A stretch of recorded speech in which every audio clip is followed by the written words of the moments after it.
How to enable ChatGPT voice to voice on phone.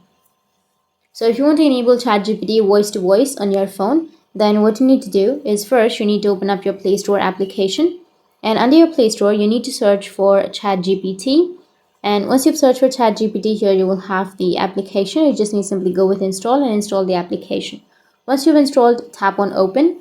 Now once you tap on open, you just need to simply go with continue, which is on the bottom, and you need to sign in to your account or just go with a guest.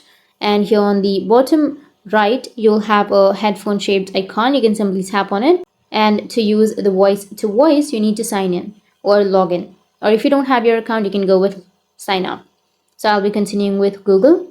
Now once you've signed in, you just need to simply go with the bottom right, which has that headphone option, and tap on continue, and now you can use. Tap on while using the application, and after that tap on done, which is on the bottom, and that's it.